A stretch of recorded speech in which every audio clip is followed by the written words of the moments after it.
ओम नमो भगवते वासुदेवाय। ओम नमो भगवते वासुदेवाय। ओम नमो भगवते वासुदेवाय। नारायणं नमस्कृत्य नरं चैव नरोत्तमं देवीं सरस्वतीं व्यासं ततो जयमुदीरये। नष्टप्रायेषु भद्रेषु नित्यं भागवत सेवया भगवती उत्तम श्लोके भक्तिर्भवति नैष्ठिकी। नमः ओं विष्णुपादाय कृष्णप्रेष्ठाय भूतले श्रीमते भक्तिवेदांत स्वामी इति नामिने। नमस्ते सारस्वती देवे गौरवाणी प्रचारिणे निर्विशेष शून्यवादी पाश्चात्य देशतारिणे। श्रीमद् भागवतम स्कंद 1 अध्याय 10 द्वारका के लिए भगवान श्री कृष्ण का प्रस्थान। श्लोक संख्या 25।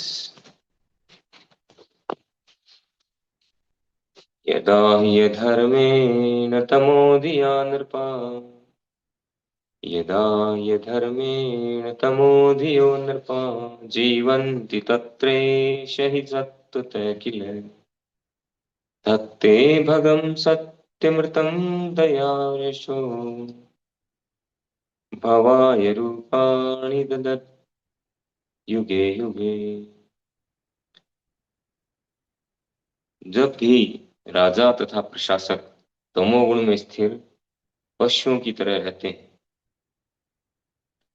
तो भगवान अपने दिव्य रूप में अपनी परम शक्ति सत्य रथ को प्रकट करते हैं, श्रद्धालुओं पर विशेष दया दिखाते हैं, अद्भुत कार्य करते हैं तथा विभिन्न कालों तथा युगों में आवश्यकता अनुसार विभिन्न दिव्य रूप प्रकट करते हैं। तात्पर्य, जैसा कि ऊपर कहा गया है, दृश्य जगत परमेश्वर की संपत्ति है। यह ईशोपनिषद का मूल दर्शन है। तात्पर्य काफी बड़ा है, हम थोड़ा थोड़ा करके पार्ट इसको करेंगे। तो ये चर्चा चल रही है सूत गोस्वामी नैमिषारण्य में शौनक आदि ऋषियों से बता रहे हैं। और इस कथा में, इस प्रसंग में जो द्वारिका की स्त्रियां हैं, राजकुल की स्त्रियां, वो भगवान के विषय में चर्चाएं कर रही, भगवान के विषय में एक दूसरे को बता रही, भगवान के गुणों के विषय में, उनके अवतारों के, उनके आने का कारण क्या है। पिछले श्लोक में उन्होंने कहा कि वही परम भगवान है जिनकी आकर्षण, जिनकी आकर्षक तथा गोपनीय लीलाओं का वर्णन बड़े बड़े भक्तों द्वारा किया जाता है। अब इस श्लोक में कह रही है कि जब भी राजा का प्रशासक तमोगुण में स्थित पशुओं की तरह हो जाते हैं, पशुओं की तरह रहते हैं, तो भगवान अपने दिव्य रूप में अपनी परम शक्ति सत्य रित को प्रकट करते हैं, श्रद्धालुओं पर विशेष दया दिखाते हैं, अद्भुत कार्य करते हैं तथा विभिन्न कालों तथा युगों में आवश्यकता अनुसार विभिन्न दिव्य रूप प्रकट करते हैं। तो भगवान के आने के कई कारण हो सकते हैं, उसमें से एक कारण यहाँ बताया गया है। वो कारण है जब राजा तमोगुण का शिकार हो जाता है और पशुओं की तरह व्यवहार करने लगता है, पशुओं की तरह आचरण करने लगता है, तब जो है भगवान आते हैं। क्योंकि राजा जो है भगवान का प्रतिनिधि है। राजा का कर्तव्य है कि प्रजा को भगवान की सेवा में नियोजित करे। राजा की ड्यूटी वो देखे कि सभी लोग जो हैं वो अपने नियत कर्म और नित्य कर्म में लगे हैं कि नहीं लगे। नित्य कर्म है भगवान की सेवा करना, तो उसमें लगे हैं कि नहीं लगे। नहीं लगे तो उनको लगाना, वैसा कुछ नियम बनाना, कुछ सिस्टम बनाना, कानून बनाना। ऐसे कई ऐसे राजा हुए जिन्होंने एकादशी का व्रत कंपलसरी कर दिया अपने राज्य, एकादशी व्रत करना पड़ेगा। तो ये राजा की ड्यूटी है। तो अगर राजा ऐसा नहीं करता है और खुद भी पालन नहीं करता है, दूसरों से कराना दूर रहा, खुद भी नहीं करता है और तमोगुण का शिकार हो जाता है, पशुओं की तरह रहता है, नशे में डूबा रहता है, मांसाहार करता है, उल्टे सीधे काम करता है, अय्याशी में लग जाता है, तो ऐसे राजाओं को ठीक करने के लिए या दूसरे के अधिकारों का हनन करता है, जैसे वो सहस्त्रबाहु ने किया, जमदग्नि मुनि की वो गाय लेकर के चला गया जबरदस्ती बाई फोर्स, तब भगवान अवतरित होते। परशुराम जी के रूप में उन्होंने क्षत्रियों का 21 बार संहार किया।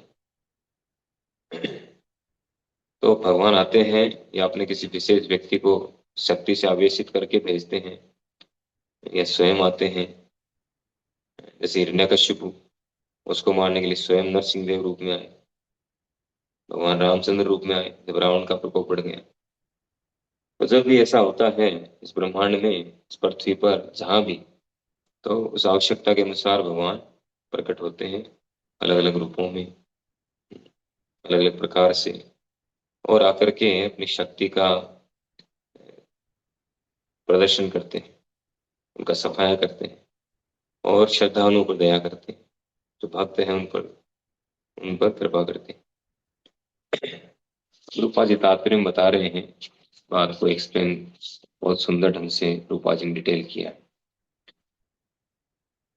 कि जैसा कि ऊपर कहा गया है कि दृश्य जगत परमेश्वर की संपत्ति है, और ये ईशोपनिषद का मूल दर्शन है कि प्रत्येक वस्तु परमेश्वर की संपत्ति है। ईशावास्यम इदम सर्वम यत् किंचन जगत्याम जगत तेन त्यक्तेन भुंजिता माँ कृत कश्चित् स्वधन। तो श्री ईशोपनिषद में ये सिद्धांत दिया गया है, मूल सिद्धांत है ये, कि सभी कुछ ईशावास्यम इदम सर्वम यत् किंचन जगत्याम जगत, इस जगत में जो कुछ हम देख रहे हैं, जो कुछ भी है, वो सब कुछ के प्रोपराइटर, ओनर भगवान है, हम ओनर नहीं है। और तेन तत्तेन भुंजिता माँ घृत कश्चित स्वधन, कि जिसके हिस्से में जो जिसको दिया गया है, जितना दिया गया है, उसको उसी में संतुष्ट रहना चाहिए, और अपना जीवन है वो जीते हुए भगवान की सेवा में लगना चाहिए।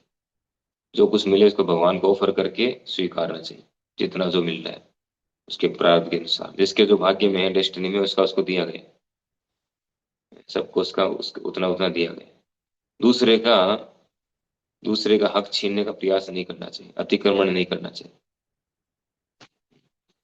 उन्होंने कृपा पूर्वक जो कुछ दिया है उसे ही स्वीकार करना चाहिए। अतएव यह पृथ्वी या कोई भी अन्य ग्रह या ब्रह्मांड एकमात्र भगवान की संपत्ति है। पूरे ब्रह्मांड में जो कुछ भी है वो सब भगवान की संपत्ति है। हम न तो लेके आए थे, न हमने कुछ बनाया।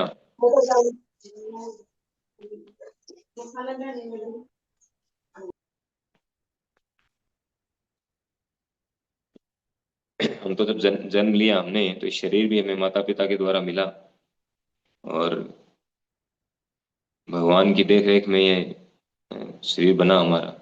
सारी माता के गर्भ में बच्चा होता है तो सारी सुविधाएं भगवान देते हैं उसको, उसकी सुरक्षा, उसका खाने की व्यवस्था, पीने की व्यवस्था। माता पिता को पता नहीं होता कैसे क्या हो रहा है, कैसे पोषण हो रहा है, भगवान पोषण करते हैं। जन्म लेने के बाद माता पिता उसका पोषण पालन पोषण करते हैं, तो हमें तो पता ही नहीं होता कि हम क्या लेके आए। ये शरीर भी हमें भगवान के द्वारा दिया जाता है। और फिर जब हम थोड़े तथाकथित समझदार हो जाते हैं, बुद्धिमान, तो हम सोचते हैं कि ये भी मेरा है, ये भी मेरा है, ये भी मेरा है। सिकंदर ने पूरी दुनिया को लूटा, खूब लूट मचाई उसने, और हुआ क्या, कोर्टी के अंदर अंदर फिनिश, कुछ नहीं रहा उसके पास, बचा नहीं पाया कुछ भी उसको। तो इसलिए जितना जो है उसमें संतुष्ट रहें, और भगवान को धन्यवाद दें कि भगवान हमें इतनी सुविधाएं दे रहे हैं। जितनी भी दे रहे हैं हमारे कर्मों के अनुसार, हमारे प्राप्त के अनुसार है। सारे जीव निश्चय ही उनके अंश या संतानें हैं, और इस प्रकार उनमें से हर एक को अपना नियत कार्य करने के लिए उनकी दया पर जीने का अधिकार है। अगर कोई जबरदस्ती किसी से छीनने का प्रयास भी करता है तो कुछ भी उसके हाथ नहीं लगेगा, जितना डेस्टिनी में उतना मिलेगा, और जबरदस्ती कोई लेगा भी तो उसका रिएक्शन उसको भोगना पड़ेगा। तो हमें क्या करना चाहिए ये बता रहे हैं, कि सभी जीव जो है वो भगवान की संतान है, और हर एक को अपना नियत कार्य करने के लिए उनकी दया पर जीने का अधिकार है। हम सभी भगवान की दया पर आश्रित हैं। भगवान की दया, उनकी कृपा के बिना हम एक मिनट भी जीवित नहीं रह सकते, एक मिनट भी। इसको खुद आप रियलाइज कर सकते हैं। विचार करें कि क्या हम खुद के बल पर जी रहे हैं या भगवान की दया पर जी रहे हैं। विचार करेंगे, एनालिसिस करेंगे, वर्तमान स्थिति को देखेंगे तो समझ आ जाएगा कि वास्तव में पूरी तरह से हम भगवान पर निर्भर है। एक मिनट के लिए अगर ऑक्सीजन सप्लाई बंद हो जाए, हम जी नहीं पाएंगे। तो ऑक्सीजन सप्लाई जो है भगवान के द्वारा नियंत्रित है। भगवान इसकी सप्लाई कंटिन्यूसली, उन्होंने वरुण इनको वायुदेव को निश्चित किया है, नियुक्त किया है। वायुदेव हमें सप्लाई दे रहे हैं। अब कितनी मात्रा में कितनी ऑक्सीजन चाहिए उसके अनुसार, हमारे हाथ में कोई कंट्रोल नहीं है इसका। तो भगवान की दया पर हम पूरी तरह से निर्भर हैं।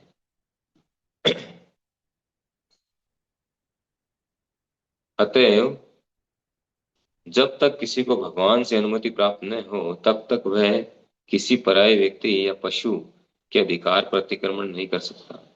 राजा तथा प्रशासक भगवान के इच्छित प्रबंध की देख रेख करने के लिए उनका प्रतिनिधि होता है। अतः उसे महाराज युधिष्ठिर या परीक्षित के समान मान्य व्यक्ति होना चाहिए। ऐसे राजाओं को विश्व पर शासन करने का ज्ञान तथा पूरा पूरा उत्तरदायित्व प्रामाणिक पुरुषों से प्राप्त होता है। लेकिन समय समय पर भौतिक प्रकृति के निम्न गुण, तमोगुण के प्रभाव से राजा तथा प्रशासक बिना किसी ज्ञान तथा उत्तरदायित्व के सत्तारूढ़ हो जाते हैं, और ऐसे मूर्ख प्रशासक अपने व्यक्तिगत स्वार्थ के लिए पशुओं की तरह रहते हैं। तो प्रभुपाद जी बता रहे हैं कि राजा को किस तरह का होना चाहिए। राजाओं को जो है युधिष्ठिर महाराज और परीक्षित महाराज जैसा होना चाहिए। युधिष्ठिर महाराज, परीक्षित महाराज में क्या विशेषता थी, या अम्बरीश महाराज जो भी हैं, वो अपनी मर्जी से राजा नहीं बने थे कि जबरदस्ती जो है, जैसे कंस ने किया, पिता को जेल में डाल करके राजा बन गया। या कई ऐसे शासक हुए हैं, विदेशी आक्रामक जो आए थे, आक्रांता, वो अपने पिता को मार करके शासक बन गए, राजा बन गए। तो ये जो राजा थे, युधिष्ठिर महाराज, अम्बरीश महाराज, परीक्षित महाराज, जितने महान महान ऐसे राजा हुए हैं, ये किसी को मार करके या जबरदस्ती अ, ऐसे राजा नहीं बने थे लोग। इनको राजा बनाया गया था। और किन के द्वारा बनाया गया? कह रहे कि मान्य व्यक्ति होना चाहिए। राजा मान्य व्यक्ति, मान्य व्यक्ति कब होगा? जब उनको कोई मान्यता देगा। तो किन की मान्यता से बने हो राजा? वो ब्राह्मणों, ऋषियों, उनके मान्यता से राजा बनते थे। उनके गुरु, जो शुद्ध भक्त हैं, उनके गुरु हैं या ऋषि हैं, ब्राह्मण हैं, उनके निर्देशन में वो राज्य चलाते थे, है ना। ब्राह्मण, क्षत्रिय, वैश्य, शूद्र। ब्राह्मण जो है हेड ऑफ द सोसाइटी। राजा जो है ब्राह्मणों का सम्मान करते थे और ब्राह्मणों के निर्देशन के अनुसार राज्य करते थे। ब्राह्मण को राजमहल में नहीं रहता था, ब्राह्मण तो झोपड़ी में रहता था। ब्राह्मण या ऋषि मुनि या उनके गुरु या जो भक्त हैं, वो तो झोपड़ी में रहते थे या जंगल में रहते थे, कुटिया बना करके, या जो भी अपना आश्रम उसमें रहते थे। लेकिन उनको गाइड करते थे, उनसे गाइडेंस लेते थे और राज्य चलाते थे 100% उसके उनके गाइडेंस में। तो उनको मान्य राजा कहा जाता है। तो ऐसे मान्य राजा जो हैं, वो अगर होंगे तभी सब कुछ सुचारू रूप से चलेगा। ऐसे राजा राज ऋषि कहलाते थे। वो सतोगुण में स्थित रहते थे।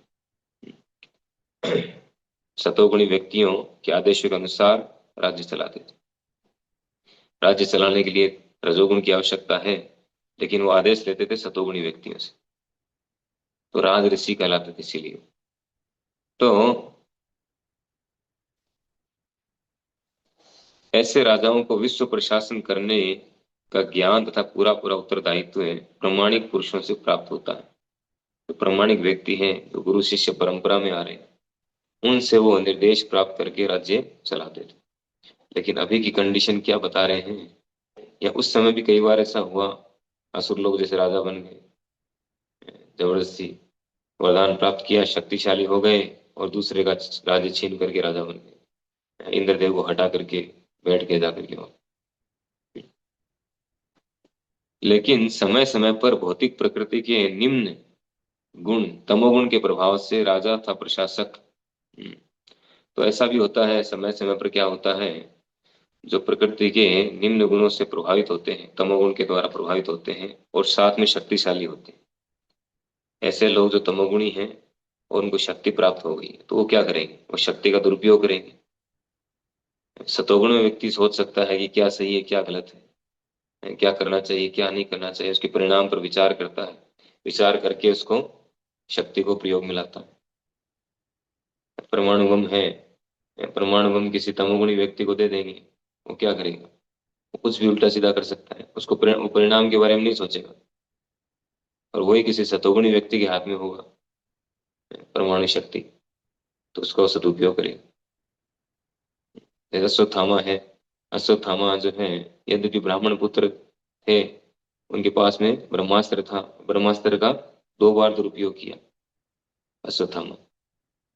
वहीं पर अर्जुन के पास भी ब्रह्मास्त्र था, अर्जुन ने बिल्कुल उसका दुरुपयोग नहीं किया, यद्यपि क्षत्रिय थे वो।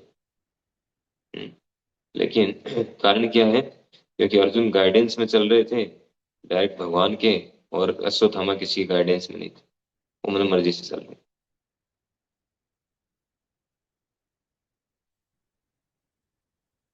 तो राजा तथा प्रशासक बिना किसी ज्ञान तथा उत्तरदायित्व के सत्तारूढ़ हो जाते हैं, और ऐसे मूर्ख प्रशासक अपने व्यक्तिगत स्वार्थ के लिए पशुओं की तरह रहते हैं। राइटर ने कहा है कि योग्यता बिना भरोसे और जिम्मेदारी के बोझ होती है। कोई व्यक्ति में खूब स्किल्स हैं, योग्यताएं हैं, उसमें क्वालिटीज हैं, लेकिन अगर ये 2 क्वालिटी नहीं है उसमें, वो भरोसेमंद नहीं है और जिम्मेदार नहीं है। अगर वो भरोसेमंद नहीं है, उस पर भरोसा नहीं किया जा सकता, खूब उसमें एलिजिबल है, योग्य है, स्किल्स है उसमें, ये कुछ कर सकता है, बहुत कुछ कर सकता है, लेकिन भरोसेमंद नहीं, उस पर भरोसा नहीं कर सकते। उसको कार्य दिया और सेवा दिया, वो नहीं किया, एक उल्टा सीधा कर दिया, तो खतरनाक है। तो भरोसेमंद नहीं है, और दूसरा, अगर वो जिम्मेदार नहीं, रेस्पॉन्सिबिलिटी नहीं लेता है, कुछ गलती किया तो रिस्पॉन्सिबिलिटी लेना कि हाँ ये गलती हो गया, आगे से सुधार करेंगे, नेक्स्ट टाइम ऐसा नहीं हो, या जिम्मेदारी ले पहले से कि नहीं ऐसा होगा नहीं, हम इसको सही से करेंगे, गाइडेंस में रह करके करें। तो अगर ऐसा है तो सही है, ऐसा नहीं है तो चाहे कितना योग्य व्यक्ति क्यों ना हो, उसकी सारी वो क्वालिटीज बेकार है। तो ऐसे राजा जो अनुत्तरदायी हैं, ऐसे राजा अगर सत्तारूढ़ हो जाते हैं और उनको शास्त्रों का कोई ज्ञान नहीं है, वो ज्ञान लेते नहीं, जैसे वैन वैन राजा बना, तो जब ऋषि मुनि पास में गए इसको समझाने के लिए, तो उसने क्या कहा, ऋषि मुनियों ने कहा कि राजा जो है भगवान विष्णु का प्रतिनिधि है, तो उसको उसके अनुसार आचरण करना चाहिए, उनके आदेशों का पालन करना चाहिए, जनता से करवाना चाहिए। तो उसने कहा ऋषि मुनियों से कि आप जो है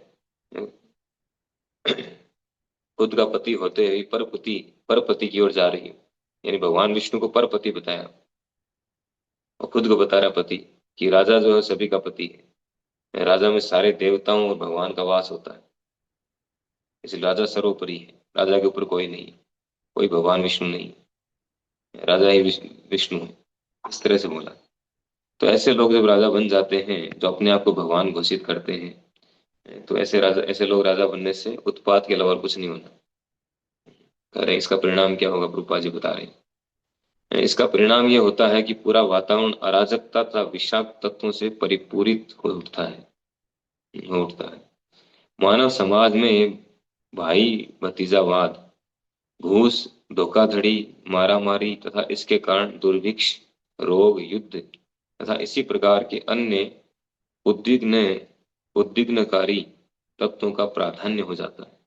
भगवान के भक्त या श्रद्धालु लोगों को सभी प्रकार से दंडित किया जाता है।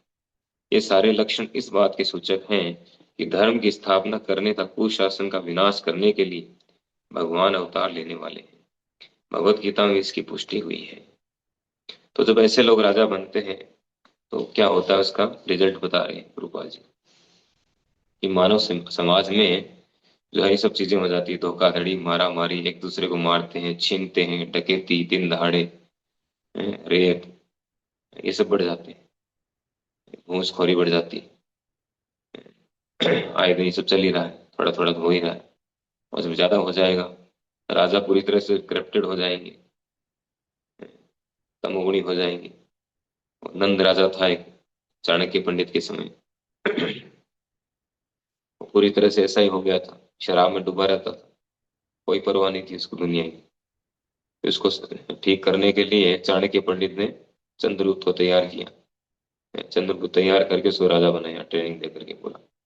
तो ब्राह्मणों में बहुत शक्ति होती है, ब्राह्मणों में, वैष्णव में, कुछ भी पूरी सत्ता पलट सकते हैं। एक व्यक्ति, एक चाणक्य पंडित ने पूरी सत्ता को पलट दिया। नंद जबकि बहुत पावरफुल था, उसने अपने कई डुप्लीकेट बना रखे थे, उसको मारना इम्पॉसिबल था एक तरह से, फिर भी उसको जो है डायरेक्ट चंद्रगुप्त ने उसको मारा, वो भी भरे दरबार के अंदर, और चंद्रगुप्त को राजा बनाया गया। तो इसकी भविष्यवाणी भागवतम में की गई है, पहले से भविष्य पुराण में भी है कि चाणक्य पंडित आएंगे, उस तरह से उसको राजा बनाएंगे, चंद्रगुप्त से शुरुआत होगी। तो जब ऐसे लोग राजा बन जाते हैं, नंद जैसे या वेन जैसे, तो क्या होता है, ये सब चीजें समाज में होने लग जाती है, मनुष्य समाज में दुर्भिक्ष, यानी दुर्भिक्ष का मतलब अकाल पड़ जाता है, बीमारियां बढ़ जाती है, युद्ध शुरू हो जाते हैं, अभी जैसे युद्ध चल रहा है, अमेरिका ने शुरू किया है।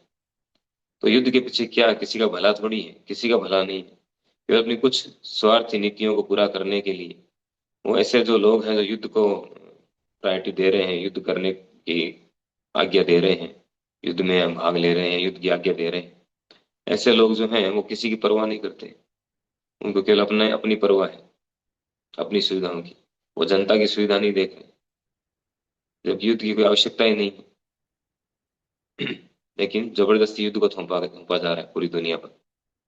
तो ये सब जो है, इन सब स्थितियां अगर ये बढ़ेगी, युद्ध होगा तो क्या होगा, चारों तरफ बीमारियां बढ़ेगी, लाशें लाशें भी बिक जाएंगी, उससे बीमारियां बढ़ेगी, तरह तरह की समस्याएं बढ़ेगी, और लोगों के पास पैसा नहीं रहेगा, काम धंधे बंद हो जाएंगे, तो लोग क्या करेंगे, डकैती करेंगे, रोड पे आ जाएंगे, मारेंगे एक दूसरे को, ये सब चीजें बढ़ेगी।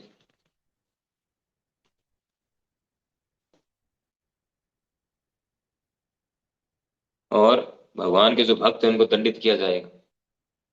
जो हिरण्यकशिपु बना राजा पूरी पूरी दुनिया का, तो उसने क्या किया, भक्तों को मारा, उनको प्रताड़ित किया, गायों को मारा, भक्तों को मारा, हवन यज्ञ हवन सब बंद करवा दिए, भजन करना सब बंद, कोई हरे कृष्णा नहीं करेगा, सब हिरण्यकशिपु बोलेंगे, सब बंद करवा दिया उसने। तो ऐसा होगा, अभी भी एक देश में ऐसा चल रहा है, और भी कई देशों में होगा शायद, ना चुप करके भक्ति करते होंगे भक्त लोग, एक देश में तो पूरी तरह से बैन है। तो भगवान के नहीं, ये सारे लक्षण इस बात के सूचक हैं कि धर्म की स्थापना करने तथा कुशासन का विनाश करने के लिए भगवान अवतार लेंगे, लेने वाले हैं। जब ज्यादा ये सब बढ़ जाता है, हद से ज्यादा बढ़ जाता है, तब भगवान अवतरित होते हैं, जैसा कि कलयुग के अंत में बताया गया है, कल की रूप में आएंगे। तो भगवान तब भौतिक गुणों से रंच मात्र प्रभावित हुए बिना अपने दिव्य रूप में प्रकट होते हैं। वे अपनी सृष्टि के राज्य को सामान्य अवस्था में रखने के लिए अवतरित होते हैं।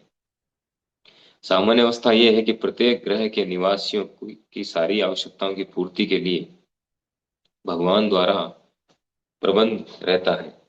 ये प्रमाणिक शास्त्र में वर्णित विधि विधानों का अनुसरण वे प्रमाणिक शास्त्र में वर्णित विधि विधानों का अनुसरण करते हुए सुखपूर्वक रह सकते हैं, और अपने लिए पूर्व निश्चित कर्म करते हुए अंत में मोक्ष प्राप्त कर सकते हैं। इस भौतिक जगत की सृष्टि नित्यबद्ध जीवों की मनमानी इच्छाओं की पूर्ति के लिए वैसे ही की जाती है, जिस प्रकार की शरारती लड़कों के हाथ में खिलौना खिलौने पकड़ा दिए जाते हैं।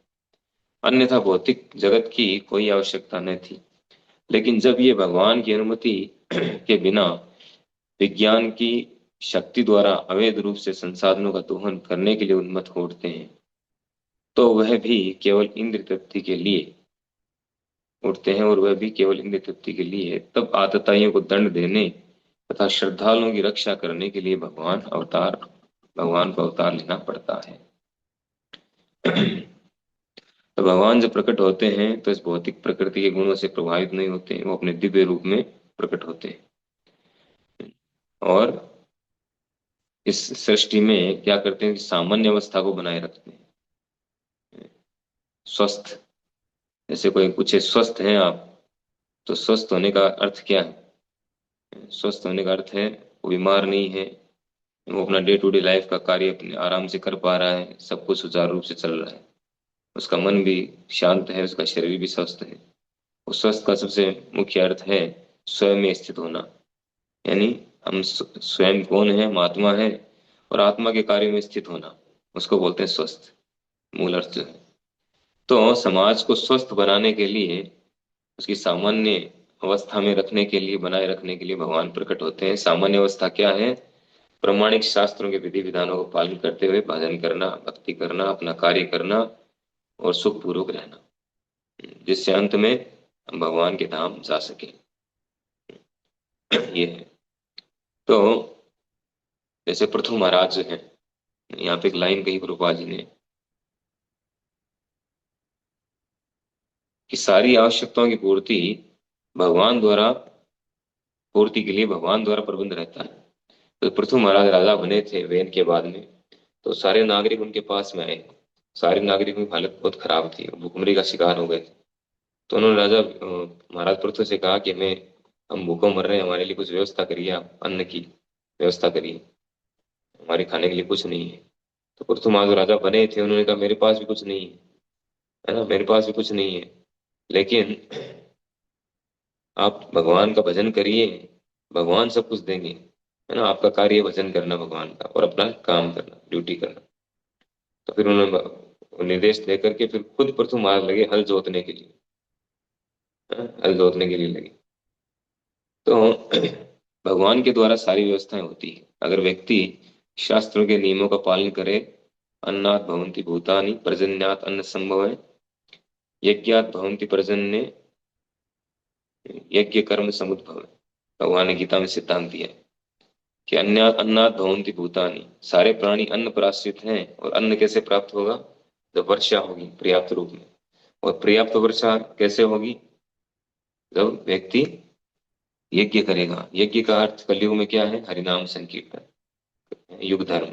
जब व्यक्ति युग धर्म का पालन करेगा ईमानदारी से, तब जो है वर्षा होगी, और वर्षा होगी तो अन्न होगा, अन्न होगा तो सभी का काम चलेगा। अन्न ही खाना पड़ेगा, हम कितने आविष्कार क्यों नहीं कर ले, खाना नहीं पड़ेगा। तो फिर प्रभुपाद जी की विशेष बात कह रहे हैं इस पैराग्राफ में कि इस भौतिक जगत की सृष्टि नित्य बद्ध जीवों की मनमानी इच्छाओं को पूरा करने के लिए हुई है।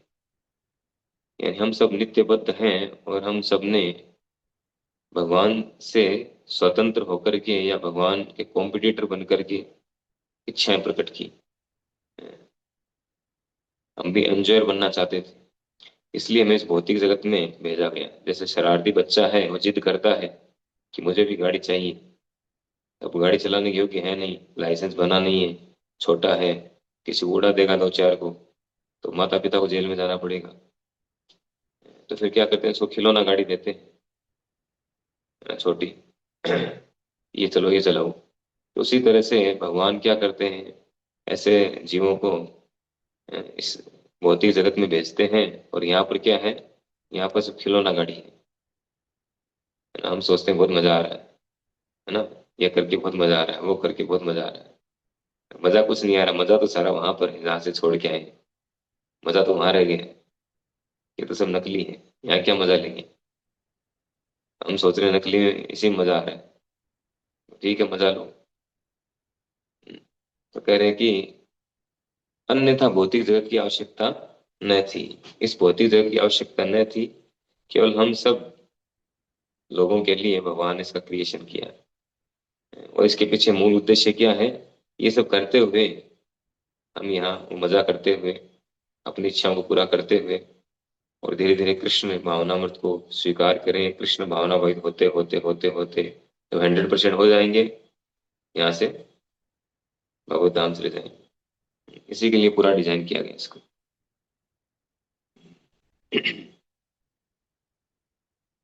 जब वे अवतरित होते हैं तब अपना परम अधिकार जताने के लिए अलौकिक कार्य करते हैं और रावण, हिरण्यकशिपु तथा कंस कंस जैसे भौतिकवादियों को समुचित रूप से दंडित करते हैं। वे इस तरह कर्म करते हैं कि कोई उनकी नकल नहीं कर सकता। उदाहरणार्थ, जब राम के रूप में भगवान प्रकट हुए तो उन्होंने हिंद महासागर पर सेतु बांधा। जब वे कृष्ण के रूप में अवतरित हुए तो उन्होंने बचपन से ही पूतना, अघासुर, सक्टासुर, कालिय काली और अंत में अपने मामा कंस का वध करके अलौकिक कृत्यों का प्रदर्शन किया। जब वे द्वारका में थे तो उन्होंने 16,108 रानियों से विवाह किया और उन सब से प्रचुर संख्या में संतानें उत्पन्न की। संतानें हुई। उनके निजी परिवार के सदस्यों की संख्या कुल मिलाकर 1 लाख तक पहुंच गई और वे यदुवंश के नाम से प्रसिद्ध हुए। उन्हें उन्होंने अपने जीवन काल में ही उन सब का विनाश कर दिया। वे गोवर्धनधारी हरि के नाम से प्रसिद्ध हुए क्योंकि 7 वर्ष की अल्प आयु में ही उन्होंने गोवर्धन पर्वत नामक पर्वत उठा लिया। उन्होंने उस काल के अनेक अवांछित राजाओं का वध किया और क्षत्रिय के रूप में उन्होंने वीरता पूर्वक युद्ध किया। वे असमोर्ध हुए, जिसका अर्थ है इसका अर्थ है अर्थात अद्वितीय से अद्वितीय के नाम से प्रसिद्ध है। कोई न तो उनके समान है और न उनसे बढ़कर है। तो कह रहे हैं कि भगवान जब प्रकट होते हैं, अवतरित होते हैं,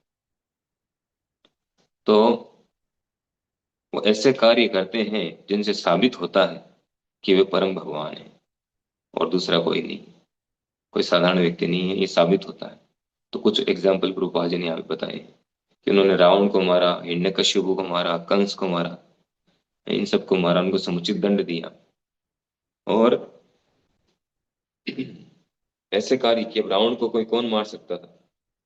रावण का जो वरदान था या हिरण्यकशिपु के जो वरदान थे, रावण के वरदान थे या कंस, इन सबको केवल और केवल भगवान मार सकते थे। ये सभी जानते हैं, पूरे विश्व में, पूरे ब्रह्मांड में सारे देवता जानते थे, सारे मनुष्य जानते थे, अभी जानते हैं। तो भगवान के अलावा कोई नहीं मार सकता और भगवान ने आकर के उनको मारा तो उसी से साबित हो गया कि वो परम भगवान है। कोई इसमें कोई प्रूफ देने की आवश्यकता नहीं है। और साथ ही साथ उन्होंने ऐसी ऐसी लीलाएं की जो दूसरा कोई कर नहीं सकता है। पूतना को मारना, ऐसे असुरों को मारना, 16,108 रानियों से विवाह करना, 1 लाख से ऊपर उनके खुद के फैमिली केवल भगवान कृष्ण की। आज तक वो ऐसा कोई रिकॉर्ड नहीं है। एक साथ सारी रानी के साथ रहना उतने रूपों में। हम्म। गोवर्धन पर्वत को 7 वर्ष की आयु में उठाना, 7 दिन तक उठाए रखना, कोई कर ही नहीं सकता इस ब्रह्मांड में, केवल और केवल भगवान कर सकते हैं। भगवान रामचंद्र के रूप में आए, हिंद महासागर पर कितना बड़ा सेतु बांध दिया, तो कर सकता है? इम्पॉसिबल। आज भी सेतु विद्यमान है। तो ये ऐसे कार्य हैं जिनको दूसरा कोई सबूत की आवश्यकता नहीं है। भगवान, जो भगवान ही कर सकते हैं ऐसे कार्य, दूसरा कोई नहीं कर सकता। तो इन सब कार्यों के द्वारा उन्होंने साबित किया। इसलिए उनको असमोर्ध कहा जाता है। असमोर्ध का अर्थ है अद्वितीय, यानी उनके जैसा दूसरा कोई नहीं, एकमात्र भगवान ही कर सकते हैं, अद्वितीय। न तस्य कार्यम करणम च विद्यते न तत्समय च अभ्यधिक च दृश्यते। न तत्समय, न तो उनके कोई समान है और न अभ्यधिक च दृश्यते, न उनसे कोई बढ़कर है। पराश्य शक्ति विविधे विस्मृति, उनकी शक्तियां जो है सब दिव्य शक्तियां हैं। तो इस प्रकार से जो है, न उनके समान, उनसे कोई समान है, न उनसे कोई बढ़कर है। तो रानियां जो द्वारिका की स्त्रियां हैं आपस में सब डिस्कशन भगवान के विषय में कर रही थी कि भगवान कितने महान हैं, क्या क्या कार्य करते हैं, उनकी महानता किस तरह से महान है। लोग ये तो जानते हैं कि ईश्वर महान है, कैसे महान है ये नहीं जानते। तो ये जानना जरूरी है कैसे महान है। ठीक है, तो आगे देखेंगे और क्या क्या बताती है। हरे कृष्णा। श्रीमद् भागवत महापुराण की जय। श्रील प्रभुपाद की जय।